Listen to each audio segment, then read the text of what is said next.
तो इस वक्त हमारी टीम है उत्तराखंड की शांत वादियों में, लेकिन उत्तराखंड की सियासी वादियां कब उफान मार जाए ये कोई नहीं जानता। आज उत्तराखंड कांग्रेस का जिक्र हो रहा है, जहां पर राहुल गांधी ये कह रहे हैं कि भाई स्लीपर सेल तलाशिए। कहां? पूरे देश में। लेकिन उत्तराखंड में क्या वाकई में कांग्रेस के भीतर स्लीपर सेल है बीजेपी के? इस बात की चर्चाएं तो रोज होती है, लेकिन आज बात इस विषय की तो होगी। लेकिन हम आपको आज दो किरदारों से निभाएंगे। दो किरदार जो है तो अभी भाजपाई, लेकिन कांग्रेस के भीतर पूरी जिंदगी निकाल दी। और कांग्रेस का संगठन का छोटे से लेकर बड़ा नेता इन दो चेहरों को जानता है। और ये दो चेहरे उत्तराखंड कांग्रेस के भीतर जय और वीरू की जोड़ी के रूप में भी जाने जाते हैं। जय और वीरू, वो शोले वाले थे ना, वैसी ही जोड़ी है जय और वीरू की उत्तराखंड कांग्रेस के भीतर है, जो अब भाजपाई हो गए। उत्तराखंड कांग्रेस के घर के भीतर इस वक्त भूचाल आया हुआ है। लेकिन उत्तराखंड कांग्रेस की यह हालत क्यों हुई, इसके पीछे एक वजह नहीं है बल्कि कई वजह है। और आज उत्तराखंड कांग्रेस की हालत का असली जिम्मेदार कौन है, जिसकी वजह से उत्तराखंड कांग्रेस का बेड़ा गर्क हुआ? वो कौन से ऐसे नायक खलनायक हैं जो सामने तो नायक दिखाई देते हैं मगर पर्दे के पीछे खलनायक? आज उन्हीं खलनायकों का पर्दाफाश होगा, और वो पर्दाफाश कोई और नहीं बल्कि उत्तराखंड कांग्रेस के पूर्व नेता रहे जय और वीरू ही करेंगे। जय और वीरू से मिलना चाहेंगे आप? मिलिए। तो उत्तराखंड कांग्रेस के बड़े नेता, ध्यान से सुनिएगा, अपने पुराने नेताओं को, जय और वीरू को, यानी मथुरा दत्त जोशी जिन्होंने संगठन को लंबे अरसे तक चलाया कांग्रेस में, और दूसरे किरदार जोत सिंह बिष्ट जी। नमस्कार। बिष्ट जी, ये दो ऐसे किरदार हैं दोस्तों जिन्होंने उत्तराखंड कांग्रेस को सींचने का काम किया, लेकिन अब भाजपाई हो चले हैं। अब इन्हीं से जानेंगे कि कांग्रेस के भीतर वो कौन से ऐसे खलनायक हैं जिन्होंने उत्तराखंड कांग्रेस का बेड़ा गर्क किया, और राहुल गांधी जानकर भी अनजान बने हैं, या फिर राहुल गांधी तक वो बात पहुंच नहीं रही है। तो चलिए शुरुआत करते हैं। सबसे पहले जोत सिंह बिष्ट जी, आपसे। बिष्ट जी, क्या बोलूं, पूर्व कांग्रेसी या भाजपाई? देखो, मैं अब तो भाजपा का कार्यकर्ता हूँ। अब पूर्व के सब आयाम हमने पीछे छोड़ करके आज भारतीय जनता पार्टी में आए, तो पूरी जिम्मेदारी से, पूरी निष्ठा से, पूरी ईमानदारी से काम कर रहे हैं। और हमने जीवन के 40 से ज़्यादा साल उसी जिम्मेदारी से, उसी निष्ठा से, और केवल पैड और गाड़ी की तख्ती के पदाधिकारी के रूप में नहीं बल्कि होल टाइमर के रूप में पार्टी के संगठन में काम किया, अपना घर बार छोड़ करके, अपना कामकाज छोड़ करके। तो उसके बाद हमारे साथ क्या हुआ, क्या परिस्थितियाँ आई, कोई आसान फैसला नहीं था मेरे लिए कि मैं पार्टी छोड़ूं, लेकिन फैसला लेना पड़ा और वहाँ से अपना मोह खत्म करके आना पड़ा। और उसके बाद भी मैं जो देखता हूँ कि हालात जस के तस हैं, जस के तस, हालात जस के तस हैं। सुधरने के बजाय हम नहीं सुधरेंगे, इस कसम के साथ जिनके हाथ में कमान है, जब वो चलते हैं तो फिर उस पार्टी का हश्र क्या होगा ये भी कमान किनके हाथ में है? कौन है? क्या प्रदेश अध्यक्ष इसके लिए जिम्मेदार है? नहीं, अगर दिल्ली की बात करें, सोनिया जी का एक अपना कुनबा है, तो राहुल जी का दूसरा कुनबा है, तो प्रियंका जी का तीसरा कुनबा, और खड़गे जी का चौथा कुनबा। जब 4 फोरम दिल्ली में हों, केंद्र में हों, और उसके बाद अलग अलग जगह से निर्देश आते हों, तो यहाँ वालों को भी खूब मौका मिला कि वो अपने अपने तरीके से पार्टी को चलाने की बात करें, और पार्टी से पहले अपनी बात करें। मैं देखता हूँ ना, 2017 में चुनावी हार हुई, और चुनावी हार में कांग्रेस ने जिन लोगों ने भीतरघात किया, उन शिकायतों के पिटारे को रद्दी की टोकरी में डाल दिया। और ठीक 2022 में भी वही हश्र हुआ कि जिन लोगों ने पार्टी के प्रत्याशियों के साथ भीतरघात किया उनको नहीं, अब तो पहली मत हो जाइए। अब आपने कहा ना कि मैं बीजेपी का निष्ठावान कार्यकर्ता हूँ, तो पुराने कांग्रेसियों के जो चिट्ठे भी तो बोलिए ना, आप उनका नाम लीजिए, नाम लेकर बताइए कि जिन लोगों को पार्टी का टिकट बांटने की जिम्मेदारी थी। खबर यह है कि 1 दर्जन से अधिक सीटों पर टिकट बांटने में जो हुआ वो पार्टी के हार का कारण बना। ठीक, प्रदेश अध्यक्ष से लेकर के, प्रभारी से लेकर के, जो पार्लियामेंट्री कमेटी होती है उसके जो मेंबर के रूप में उत्तराखंड के नेता थे, सब ने एक दूसरे को मदद की इस काम में।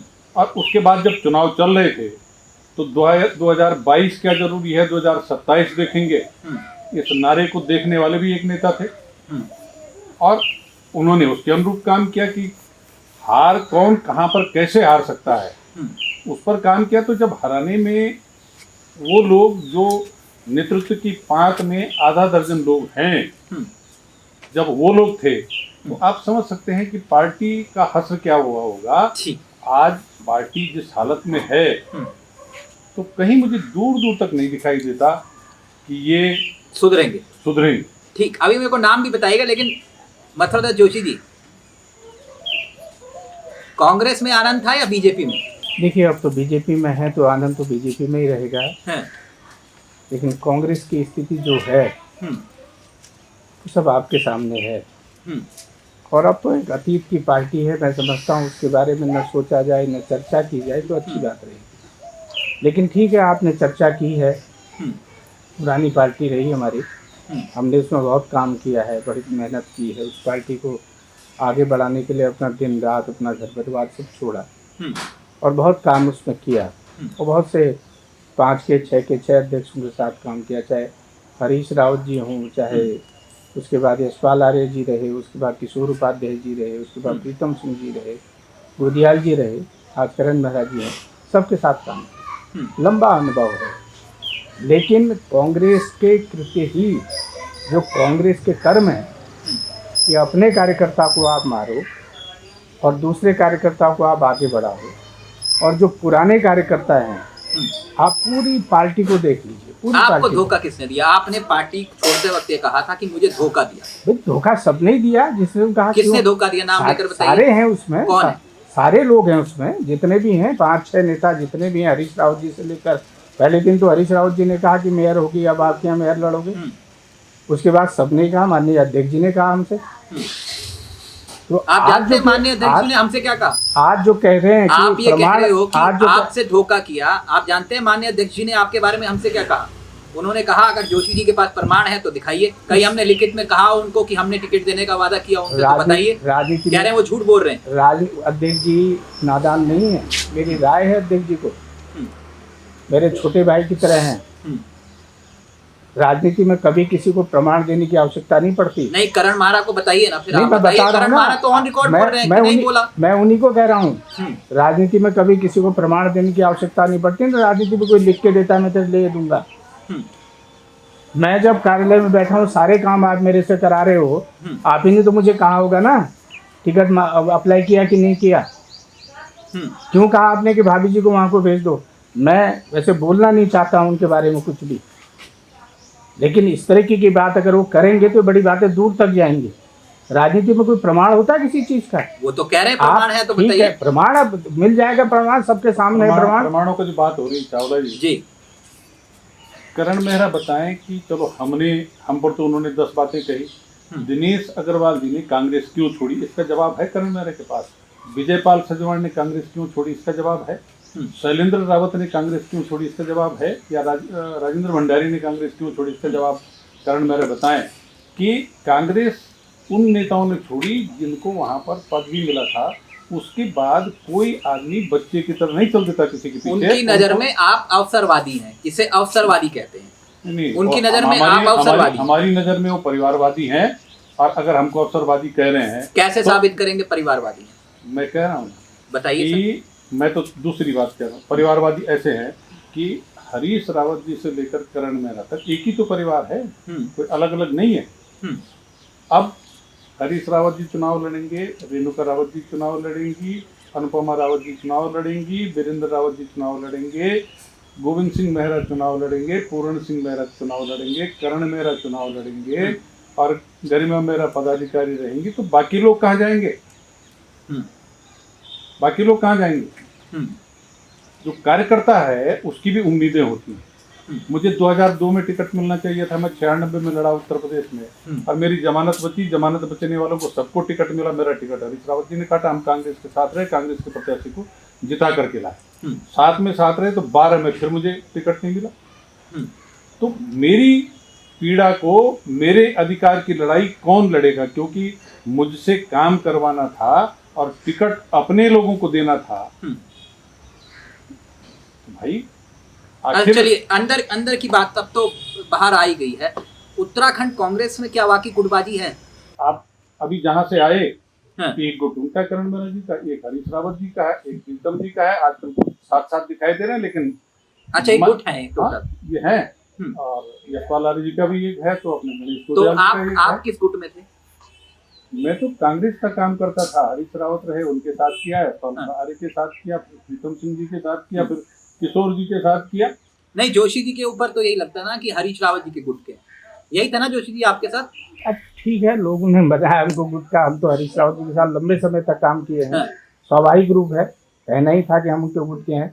उसका हमको फायदा हुआ, नुकसान हुआ, उसका हस्बे ये हो रहा है, यही उनके गुट में। इसमें तो यानी आप लोग भी गुटबाजी में थे? नहीं, गुटबाजी में नहीं थे, नेता थे हमारे वो, पर कांग्रेस के अध्यक्ष थे, हम तो उनके काम किए, अध्यक्ष थे, हमने उनका काम किया।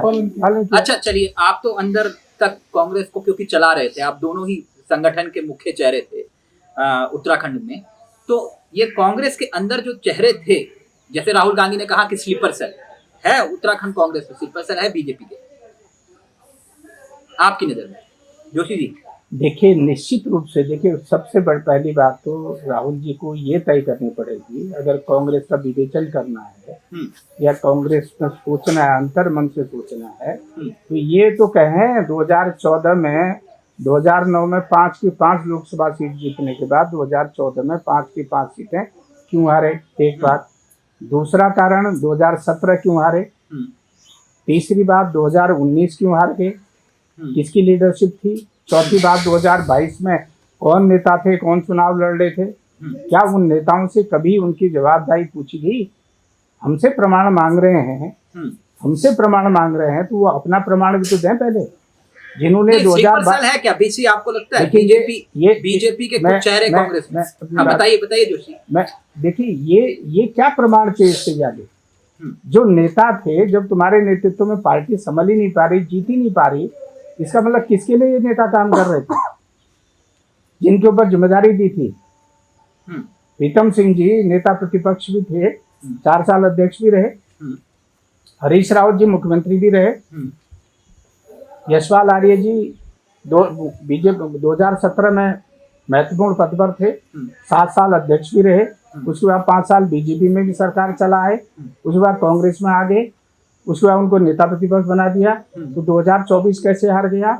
नहीं, वो तो बड़े नेता है ना, तो नेता प्रतिपक्ष। मैं इसीलिए बड़े नेताओं की बात कर रहा हूँ, छोटों को तो हम जैसों को तो मैं स्लीपर सेल पर आई ना, राहुल गांधी स्लीपर सेल ढूंढ रहे हैं, राहुल गांधी हर राज्य में स्लीपर सेल ढूंढ रहे हैं। मैं इसी का जवाब दे रहा हूँ कि स्लीपर सेल है कौन, अब तय करे ना वो। हम तो लीडर नहीं थे, हमारे नेतृत्व में चुनाव नहीं लड़ा गया, जिसके नेतृत्व में चुनाव तो मालूम है संगठन तो आप लोग गिरा रहे थे दोनों। मैंने आपको 5-6 नाम गिरा दिए हैं। किशोर उपाध्याय ने पार्टी क्यों छोड़ी, इसका किसी ने विवेचन किया? 5-6 नाम अभी बीसी ने ले लिए, इन्होंने क्यों छोड़ी पार्टी? ये जो कह रहे हैं, जिस बात को ये कहते हैं, राहुल गांधी स्लीपर सेल ढूंढ रहे हैं। अगर राहुल गांधी सोचिए कि आपकी आवाज सुन रहे हैं, तो राहुल गांधी को अगर संदेश पहुंचाना हो कि ये है बीजेपी के स्लीपर सेल उत्तराखंड, राहुल गांधी जी को अगर थोड़ा सा उत्तराखंड के बारे में चिंता है और उत्तराखंड को समझना चाहते हैं, तो वो ये देखें कि जिनके कहने पर पार्टी टिकट बांटती है, जिनकी लीडरशिप में काम करवाते हैं, उनकी जो विधानसभा है, उस विधानसभा के सराउंडिंग में जो विधानसभा है, वो कितने सालों से हार रही है। देखिए, आप पहलिया बहुत बुझाते हैं। नाम बता रहा हूँ, नाम लीजिए। प्रीतम सिंह जी चक्रोता के विधायक हैं, कभी नहीं हारते हैं। लेकिन चक्रोता के तब लगी हुई सीट जो पुरोला है, जो विकास नगर है, जो ये इधर से धनोल्टी है, सराउंडिंग की सीट उनकी यमुनोत्री है, कभी नहीं जीतते, तो लगातार हार रही कांग्रेस जी। तो प्रीतम सिंह अगर नेता हैं, तो वो क्या अपने विधानसभा सीट जीतने के नेता है? इर्द गिर्द की सीटों को जिताने की उनकी कोई जिम्मेदारी नहीं है। एक सवाल। यशपाल आर्य जी बाजपुर से लड़ते हैं, बाजपुर से लगी हुई सीटें जसपुर, काशीपुर, गदरपुर, रुद्रपुर, काला ढूंगी, ये सभी हार। उन सब का असर क्या है आपके सामने है। ऐसे ही हरीश रावत जी पूरे राज्य की जिम्मेदारी अपने कंधों पर लेकर के बोलते कि मैं हूँ नेता। हाँ। उन्होंने कितनी विधानसभा सीटें जिताई, अपने आप हार के अपने इर्द गिर्द भी हरा दी। ठीक। तो अब स्लीपर सेल इससे बड़ा क्या होगा? घर की सीट सल्ट आ रही है ना, इससे बड़ा स्लीपर सेल क्या होगा? जिस रामनगर से चुनाव पहली बार टिकट मिला पिछले 22 में, वो रामनगर को हार गए, सल्ट हार गए, उनके घर की सीट है, और उसके अलावा लाल कुआं खुद हार गए, लाल कुआं के इर्द गिर्द हार गए। अच्छा, उत्तराखंड कांग्रेस में आपकी नजर में सबसे बड़ा खलनायक कौन है, जिसने उत्तराखंड कांग्रेस को बर्बाद कर दिया? आपकी नजर में कौन है? एक से एक है, किसका जिनका हम नाम ले रहे हैं नहीं, चलिए दो बता दीजिए। वो अपने को नायक समझते हैं, सब खलनायक। नहीं, कौन है? कोई दो नहीं, एक होता, एक से बढ़कर एक है। जब जिसका मौका आता है तब जो है कैसी तलवार, हमारे गढ़वाली शब्द है ना कि खुंडी तलवार जिसमें धार न हो, उस तलवार से मार मार के बकरी गर्दन पे जो है वार कर किया जाता है, तो फिर बेचारा वो मरने से ज्यादा उससे सबसे ज्यादा कष्टदायक हो। तो वही हाल ही कांग्रेस कर रहे हैं, वही मौका नहीं छोड़ते कि कांग्रेस को नुकसान कैसे पहुंचाएगा। तिलक जी, आप खलनायक पूछ रहे हो। हाँ। ये बता दीजिए कांग्रेस में नायक कौन है आप? अच्छा, नायक भी नहीं है कोई? कौन है नायक बताइए? पूरी जिंदगी तो आपने कांग्रेस में निकाल दी। मैं कह रहा हूँ कि नायक आपको कोई नायक ही नहीं दिखा। कोई नायक है ही नहीं है। वो तो सब खलनायक के खलनायक हैं। सबसे अब क्या किसके नाम लोगे? मैंने तो 5-6 नाम आपके सामने ले लिए, जो अपने क्षेत्रों में जाकर अगर विधानसभा, अगर आपका ये वीडियो राहुल गांधी तक पहुंच जाए तो हमें तो कोई दिक्कत नहीं पहुंच जाए। हम तो बहुत समय मांगते रहे, समय नहीं मिला। बताते ना उत्तराखंड में क्या हो रहा है। बाकी नेताओं को सबको बताया हमने उत्तराखंड में क्या हो रहा है। मैंने तो वहाँ जितने भी बड़े नेता हैं वेणुगोपाल तक पहुंचाया कागज, किसी ने सुना उसको? जब नहीं सुनना चाहते हैं तो इससे बुरा हश्र होगा। आपके इतने धुआंधार प्रभारी थे, उनको बोलते आप? हमने तो प्रभारी जी आ रही हैं कुमारी शैलजा जी हरियाणा से, उनका कद ओहदा देखिए ना, ओहदा है, वरिष्ठतम नेता है वो, इसमें कोई दो राय नहीं। लेकिन कभी नहीं आती कभी उत्तराखंड क्यों नहीं आ रही है? क्यों नहीं आ रही? इन्हीं नेताओं के झगड़े में तो नहीं आ रही हो, इन्हीं से तो तंग है वो भी। अच्छा, प्रभारी भी तंग है? प्रभारी बड़ी तंग है। प्रभारी बता दीजिए ना, एक भी कोई कार्यक्रम इन्होंने किया हो जिसमें प्रभारी की सहभागिता हो, एक भी कार्यक्रम बता दें क्यों नहीं आ रही प्रभारी। उसका जवाब तो दें, प्रदेश अध्यक्ष जी दे दें, हरीश रावत जी दे दें, यशपाल आर्य जी दे दें, क्यों नहीं प्रभारी आ रही, इसका जवाब दे दें। आप दोनों प्रदेश उपाध्यक्ष के पद पर थे, कांग्रेस को चलाने की जिम्मेदारी होती है प्रदेश उपाध्यक्ष, तो फिर आप दोनों की तो जवाबदेही और जिम्मेदारी तय होगी ना, जोत सिंह बिष्ट की नहीं होगी? आपने किसको बताया? बताइए कौन से ऐसे बड़े जिम्मेदारी। जब हम वहाँ पद पर थे 2017 में हमने कहा कि जिन लोगों ने भितरघात किया इनके खिलाफ कार्रवाई करो। किशोर उपाध्याय बदले प्रीतम सिंह आए, उन्होंने कहा मैं क्यों बुराई मोल लूं। तो जब आप पार्टी संगठन में अनुशासन की डोर को ढीला छोड़ करके और भीतरघातियों को तजरीज दोगे, उनको अपने इर्द गिर्द खड़ा करोगे, तो हमने तो फिर नमस्ते करी और मध्य प्रदेश गए, 2 साल वहां कांग्रेस की सरकार बनवाई। हमारी जिम्मेदारी की अगर बात करेंगे, हम राजस्थान गए, वहां पर कांग्रेस की सरकार आई 18 में। तो हमको जब पार्टी ने जिम्मेदारी दी और पार्टी ने भरोसा किया, तो हमने तो वहां पर रिजल्ट दिए। और जब लगा कि भाई अकेला चना भाड़ नहीं फोड़ सकता, यहाँ रह करके समय खराब करने के अलावा कुछ नहीं हो सकता, न हम पार्टी के लिए कायदे से काम कर पा रहे, ये करने दे नहीं रहे, और न हमको कोई मौका है, तो हमने नमस्ते करी और इनको इनके हाल पर छोड़ दिया। चलते चलते ये हारते हारते कांग्रेस की बदिया बिठा जाएंगे, फिर दिखाई दे। अच्छा, चलते चलते एक बात बताइए, आप दोनों को पुराने घर की याद आती है? याद तो हम उनको देख करके अपने फैसले पर खुश होते हैं। अच्छा, खुश होते हैं आप? हाँ, कि हमने गलत जगह से नमस्ते किया। आपको भी कुछ ऐसा लगता है? नमस्ते किया। निश्चित रूप से मैं तो बहुत ज्यादा आनंद में हूँ, प्रसन्न हूँ, और समय पहले छोड़ देता तो शायद कुछ और होता। समय आज ही छोड़ने का होगा, लेकिन ठीक है। कोई ऐसा किस्सा जो आपको आज भी याद आता हो, कहा कि नहीं अब तो कांग्रेस में रहने लायक बचा नहीं, कोई पुराना किस्सा ऐसा याद आता है? देखिए, पहले समय में कार्यकर्ता का सम्मान होता था, कार्यकर्ता का आदर होता था, जो काम करता था पार्टी में उसको महत्व दिया जाता था। आज आप देख तो रहे हैं, जो आदमी तो यहीं बैठे हैं, कितने और आदमी हैं, कितने कार्यकर्ता हैं जिन्होंने पार्टी को तिलांजलि दी। क्यों दी होगी? ये कभी मैंने कहा इन्होंने मंथन चिंतन करते हैं यहाँ तो दादागिरी है ना। मैंने कहा ना, हरीश रावत जी ने कहा मेरी मर्जी नहीं करोगे तो देख लेंगे। आज न्याय यात्रा निकालने हैं हरीश रावत जी, आज न्याय यात्रा निकालने हैं। बताओ क्या उसको प्रदेश कांग्रेस कमेटी से मान्यता है उनकी यात्रा को? या वो प्रायश्चित कर रहे हैं? तो इस बात का जवाब कौन देगा? 2017 का चुनाव तो उनके नेतृत्व में लड़ा गया था। अच्छा, 2022 में भी वही थे नेता। पीके का रथ तो आपने तैयार किया था ना, प्रशांत किशोर का।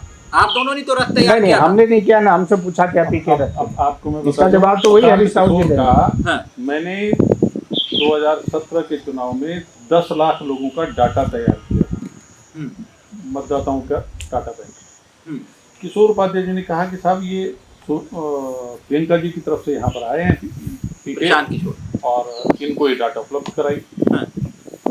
पता चला कि जो नंबर हमने प्रशांत किशोर की दिया, उन नंबर पर दूसरी पार्टी से फोन आए, वो डाटा बेच दिया गया।